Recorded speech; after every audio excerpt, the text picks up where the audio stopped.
Hi, I'm Harshini Basireddy, and I've fought a lot every day of my life to find safety, keep myself alive, to keep myself safe. I lifted mountains every day of my life just to keep myself going.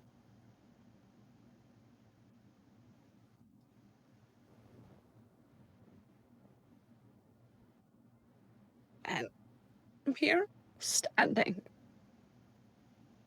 actually unable to stand.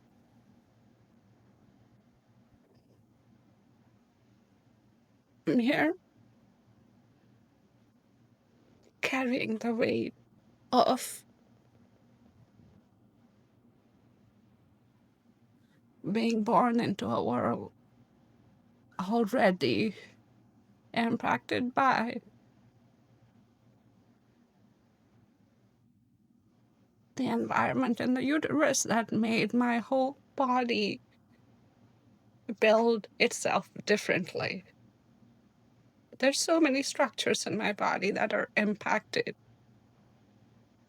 that have not built like everybody else.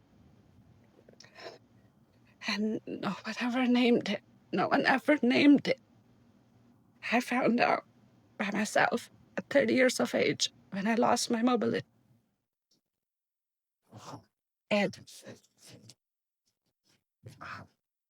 where's safety of body? I'm so sorry. Uh, I know I'm so mutilated. And, and I had to carry the trauma that was caused. And people keep saying, my family keeps saying, trauma is psychological, and I cannot stress hard enough. If you bang a child's head to a table, after that, their back, the neck breaks. I have compression in my back of my neck. My head can't hold this, can't hold properly. It causes pain every single day. All of my life it did. I didn't know what that was. I didn't know what that was. I kept going, kept going. My left side doesn't get enough blood, blood flow, because I was born with this compression. It doesn't. It's like my whole left side has been a baby who hasn't ever been has been a child who hasn't been ever fully fed. It functions, it doesn't heal right. Hi, Carrie. People say trauma is psychological. And I want to say one thing. When you say psychological, do you understand trauma on a child is their body builds since the birth, actually, since conception to adulthood, and sometimes even up to like 24. Their brain is still finalizing the architecture, right? And when you put a child through harm and never give them safety for until they're 20 years old, do you really think that is just psychological? that I'm complaining because it is psychological. Cousins who thought I I just have to tough it out and, accept that things are just gonna be and move back to India because I can't afford living in the US financially. You know what I'm gonna tell you? I can't afford to live in India.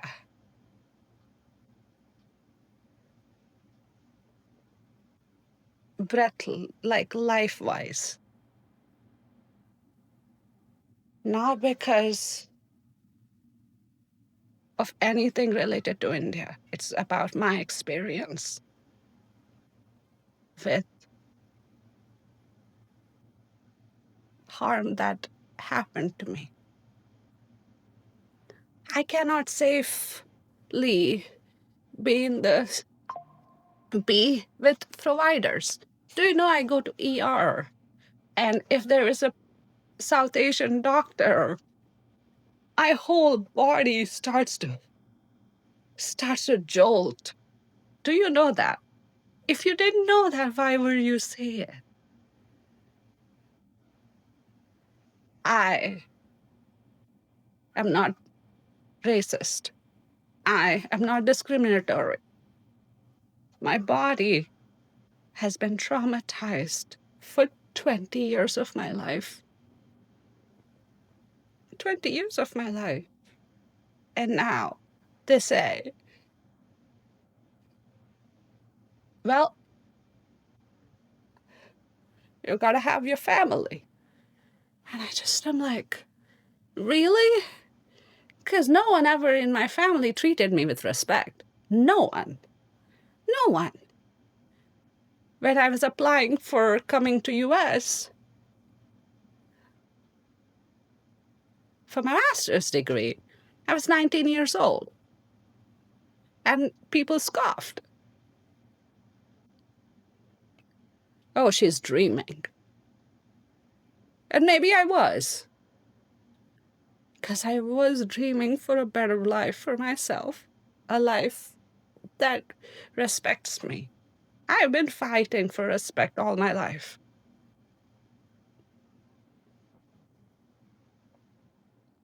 And now,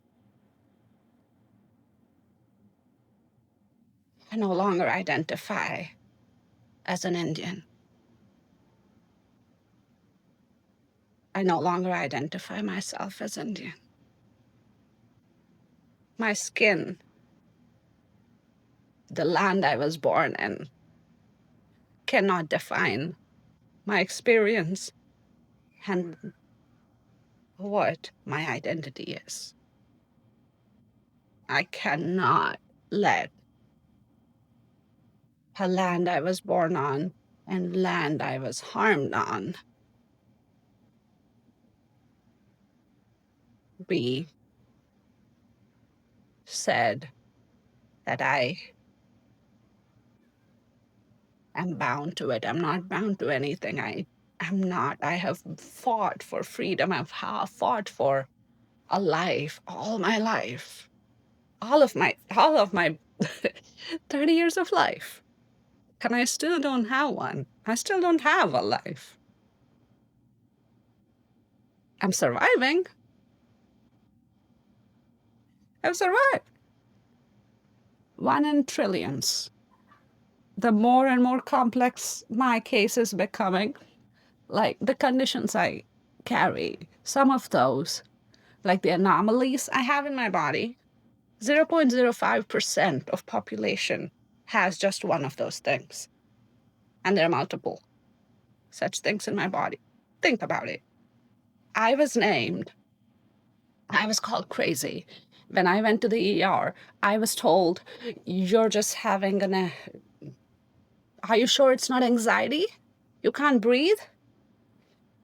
Maybe, have you ever had a panic attack? I see you have PTSD on your history, and I'm just like, I have been coughing for 9 hours, falling out of my chair. And you call that a panic attack? For what? When people, you've been trying so hard to explain that I have been harmed and I can no longer stay in touch because I cannot keep my body, keep, just keep experiencing the same rodeo. I can't do that. And Mom, I know you love me.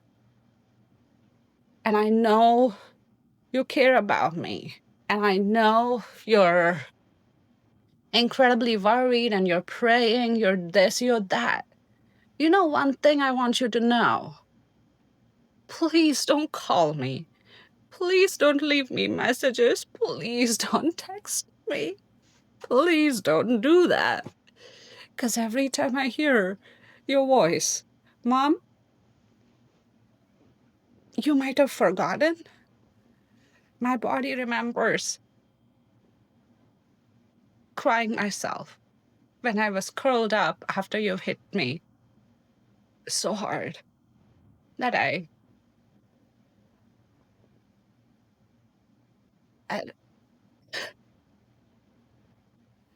the hits that made my neck can't properly stay. That's you. And I won't blame you for it. It's your responsibility.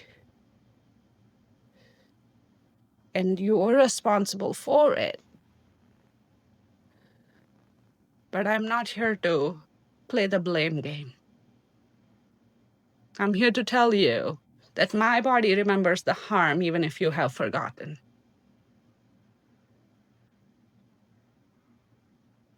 I heard my own parent talk about killing me.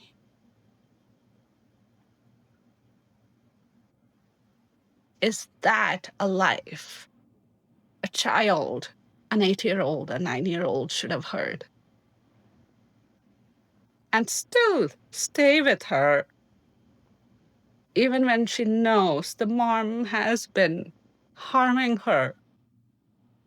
When she comes home after being raped, and she tells her mom, Mom, my friend has been doing weird things to me. She says, hey, at least you got a friend. Is that what you really wanted to tell me? Because if that is the case, you've never been my mom. And I want to tell you, you have not played that role. You have not been a parent for me. So please, please, I'm not holding any grudge towards you, but I just can't keep having unsafe contact in my life. Please, please, I beg of you. I cannot have unsafe contact. My body has to go through multiple surgeries just so I could swallow food, just so I could breathe, just so I could hold my head up, just so I could have my back straight. Do you understand? Just so my... Please, I cannot have unsafe contact. Please, please, please. Please. I love you. And you're harmful to me. Please.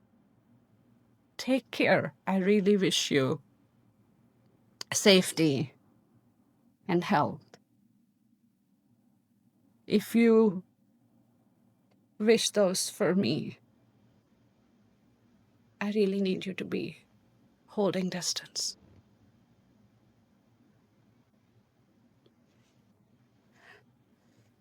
And disabled. You know what? Yes, I am disabled, not because I'm not capable. I'm incredibly capable. I know it. I've,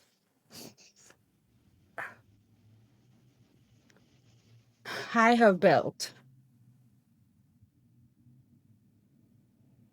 so much. Like,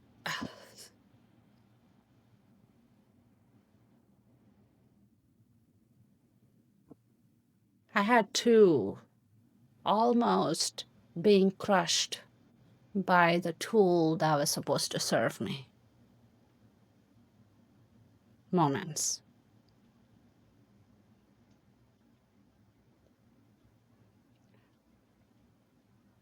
When I got the power wheelchair, I was fighting for it. I was really fighting for it. I fought my way through systems and denials and rejections and family, uh, even saying, I don't want to support you. I'm not sure if this is the right decision for you. And I don't want you to take a step that is not right for your life. And I'm like, how can a power wheelchair, a tool that will give me independence, be a harmful decision for my life? And who are you? And what do you know about my body and my needs? To even question my independence and my need and my sense of agency.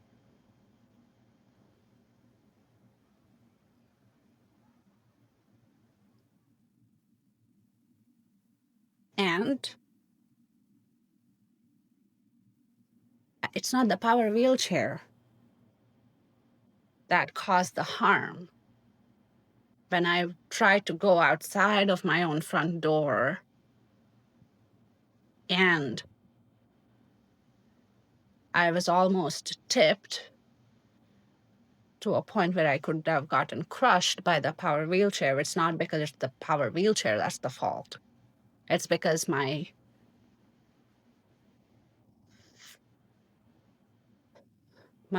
front door does not have safe landing where I could wheel out, turn around, close the door. I have a ramp followed by a ramp. And I was trying to close the door with a dog leash tied on the knob and pulling it. That was the plan. And the leash got caught on the power wheelchair armrest and pulled me to tipping point. And all I was doing was trying to take Toffee out, my dog, out for a walk, because no one's here to help out, to take dog out for a walk. And I don't have money to pay for anybody.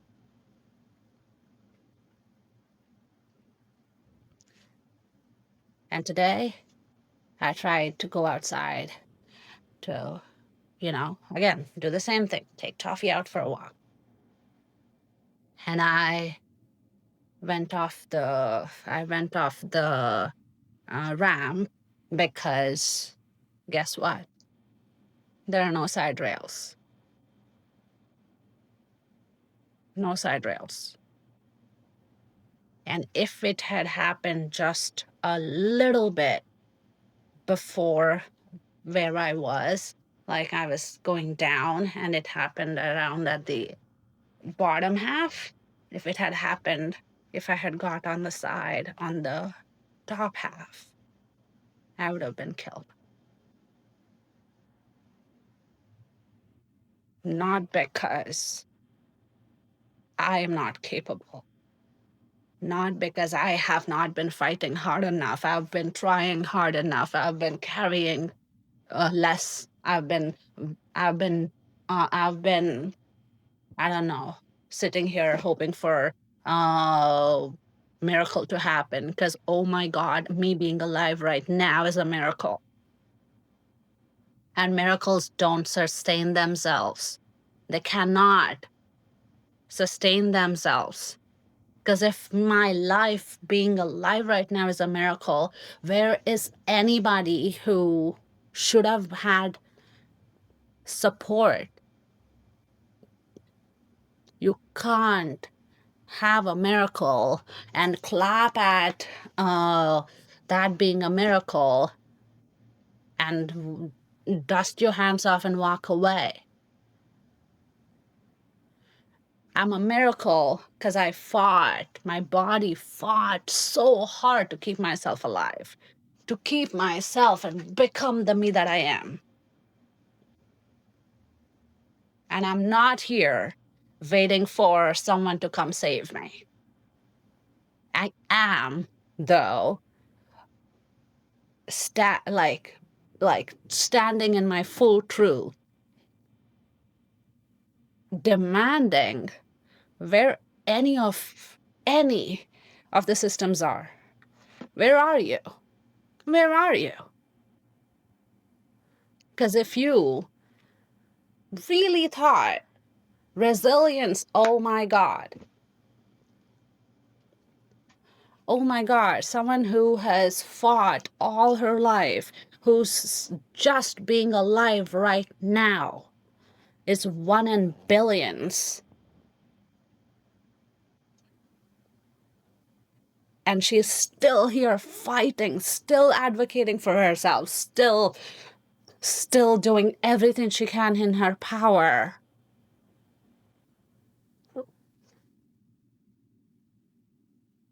You, dear world, I was born without support I should have gotten, without the safe environment I should have had in the uterus. Okay? And then I was born into an unsafe environment, not standard environments where other bodies are expected, the typical textbook developmental process. I didn't have that. I grew up in unsafe environments. Okay, during very unsafe trauma and physical harm. And then, after 20 years of that, and still being alive, and I came to US. Worked hard. None of this I have right now are gifts. I spent my sweat and blood, my energy, my life, every inch of everything in my house, and every inch of my moments of my life are fought by me and my body when no one else showed up, and even when no one else showed up. And people who kept coming in always said, your life is too much. You have too much going on at all times. Understandable. But here's what's also true. I know I have a lot going on at all times. I'm living it. So, okay, so you abandon, you walk away, that person walks away, this person walks away. Where's the system? Where's the so-called family? Where's the so-called friends? Where's so-called community? I built communities. I started groups that are still running to this day. I host spaces so that people can meet, have a safe space. I've built environments where people can feel safe being themselves. Because I know what safety means. I know what safety needs. I know what feeling safe means to a being. Not feeling as in, oh, you're in your head. You know your body feels first, thinks next. Do you even know that? Because your body captures so much more than your mind ever does. So if I tell you that I feel distress right now, I need you to believe me, and I need you to step in and help. And if you cannot help, please step aside. Because I have very limited cognitive capacity, and I cannot be the one to reach out, to call, to this, to that, and to ask over and over again with no help on the horizon. Hi, Toffee. Hi, baby. Hi, am safe? I'm safe. No, thank you. Thank- My body is like sweating so hard right now, like everywhere.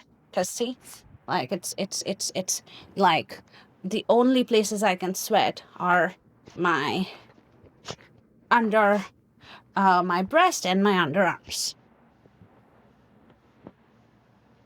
And when my body is in distress, I can't sweat anywhere else in my body. These are the only two places, so it sweats. Tries to compensate for everything else in the body. And unfortunately, that does not really help. So I'm sorry, but I need to take a moment to care for my body right now. And yes, it might be too much information, but it's not truly, believe me. If it was, then I don't know what's medical and what's what anymore. Oh, oh my God, I love you, dear body. I love you. I'm not here to abandon, okay? I love you. I'm still here. I'm still here with you and for you. And I know you're here with me and for me. Thank you for working so hard to keep us alive. And thank you for trying to help regulate. I hear your concern, though. Let me pull off a couple of things just to see if that can help you regulate a little bit better.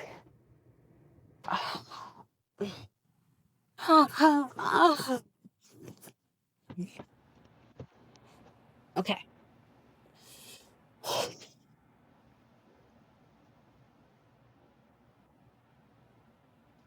Dear world,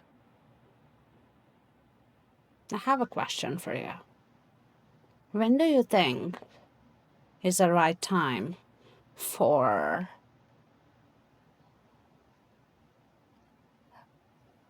when you're listening to a story, right? When you're listening to a story of, this amazingly resilient story of an individual, when do you think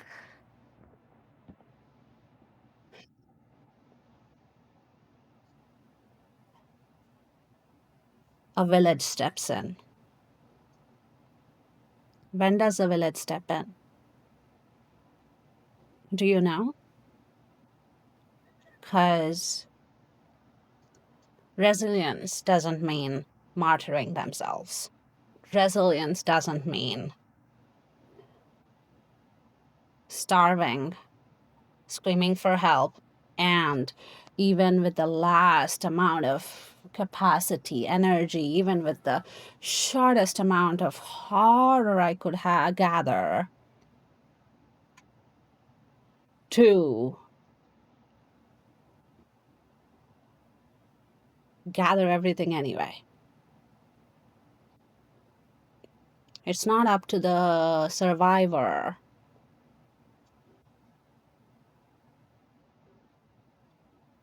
Like, actually, I have a question. You wouldn't really ask a person who has carried. Actually, let's even take that out. Okay. If you were carrying 1,000,000 pounds, yeah? Sounds heavy? Yeah, it did to me too. And you carry it. You did it. Because, you can move mountains. So you did. You do. Every single day. Keep yourself alive. Fight for your finances. Fight for your care. Fight for your food. Fight for your house. Fight for your social life. Fight for sun. Fight for fresh air. Fight for a way to get the beings the care they need.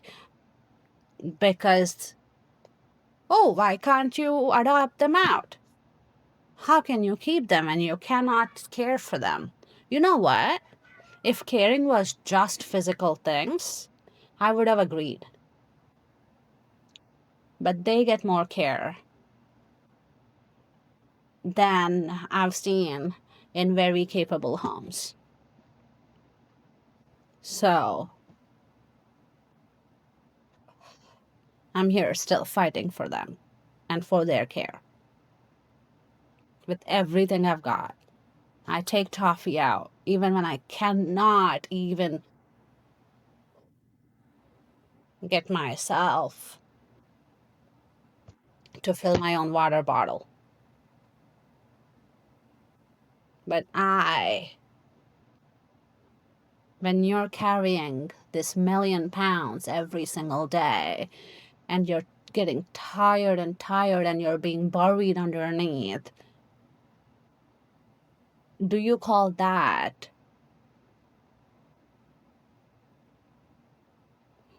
you can celebrate all that you want, that this person has carried 1,000,000 pounds every single day for 30 years. But if you want to close that book at 30 years and, just close that door and say that person carried the weight and has buried themselves under the weight. That is a completely different story from someone. I'm not asking one person.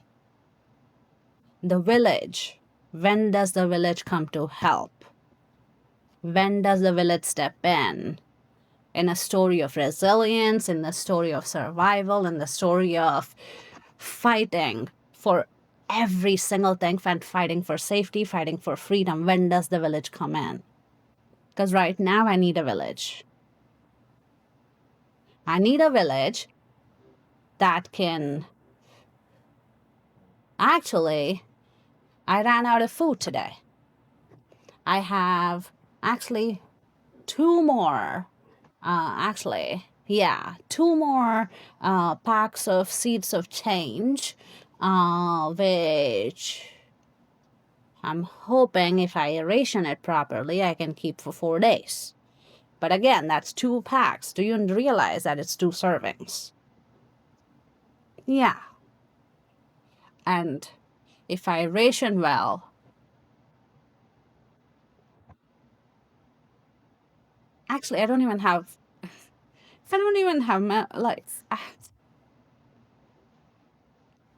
I'm not asking, and I'm not begging. I am standing here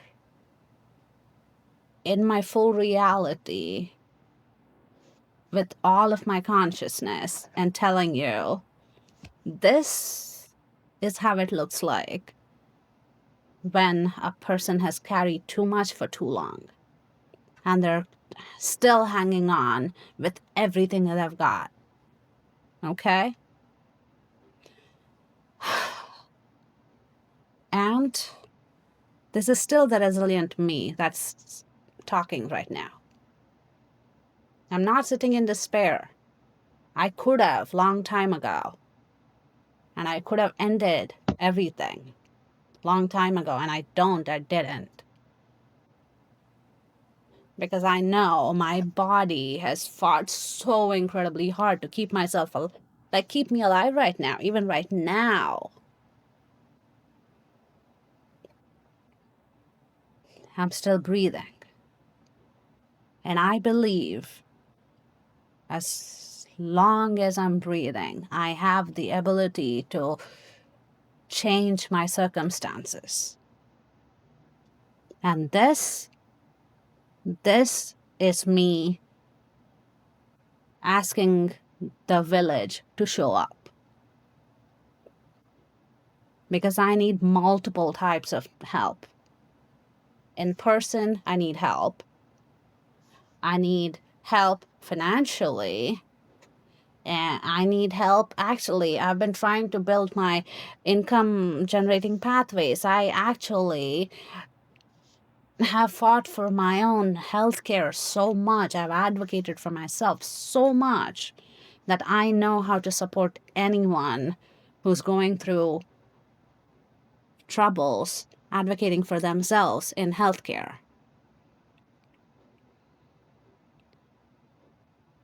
And I want to offer that as a service. Not because I want to make money off of offering support, but because I know I need to eat to be able to keep helping, to be able to keep giving, to keep breathing.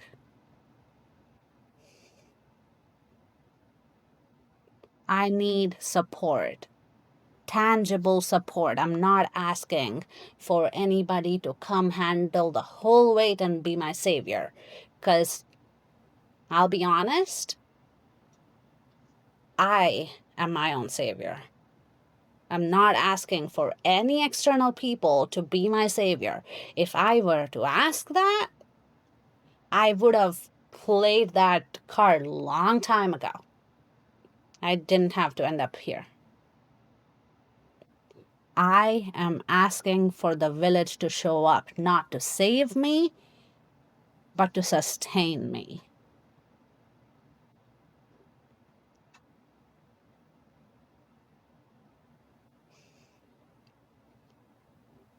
And I know the world can be cruel.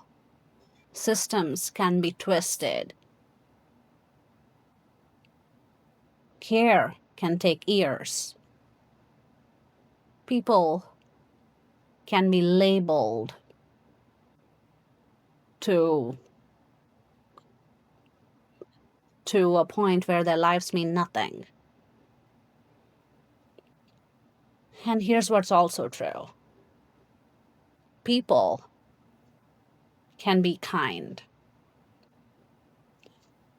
The world is built so we can rebuild. Life is made of choices. Life is made up of circumstances and navigation of those circumstances. And I know when we choose differently, we live differently. And I have a lot of wisdom, lot of knowledge, lot of wisdom, lot of care, a lot of resilience, a lot of, honestly,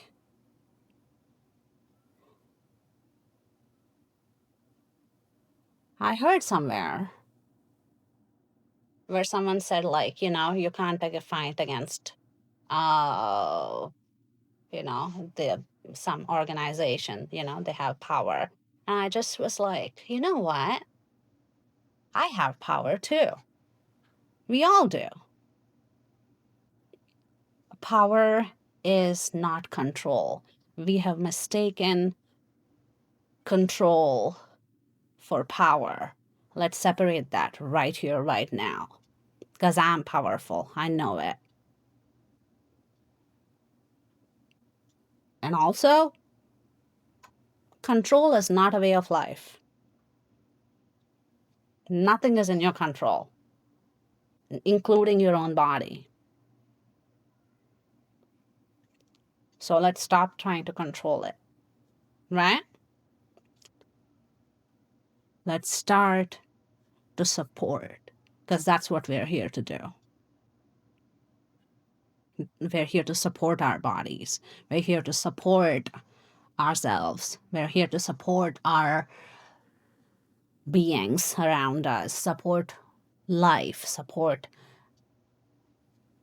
communities, support our environment, support, truly, if you could control anything, it's truly a delusion. Because when you think you can control something, it is you who has forgotten what control means. So I know I carry power more than people can realize. Because if I could fight so hard and go through two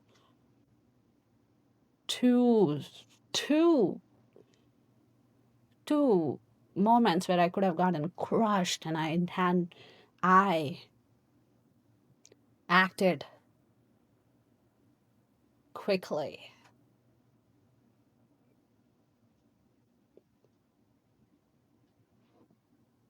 And I'm still here breathing. And therefore, I know I've got the ability to change my circumstances. Because I'm breathing. And you know what? If you're breathing, because I know you are, put your hand on right here. You'll feel it. You're still breathing. And here's what's true.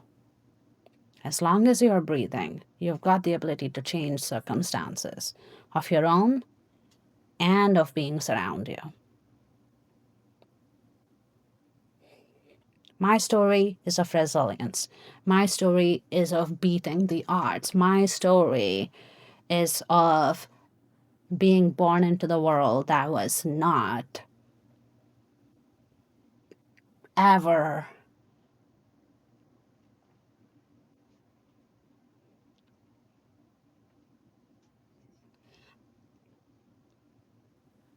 that never stepped to be present, never cared enough to get me the help I needed. Ever. If I need 6 surgeries now, all when my body is the most fragile, I'm going to ask you something. If I was born this way and I'm 30 years old, one surgery each 5 years, how different would that have been? My body matters. I matter. My life matters. My being matters. My voice matters. My freedom matters. My ability matters. My capacity matters. And my right to live matters. And that's what I'm demanding right now, my right to live. Please help me build a life. And I need my village to step in. I need it now. Thank you.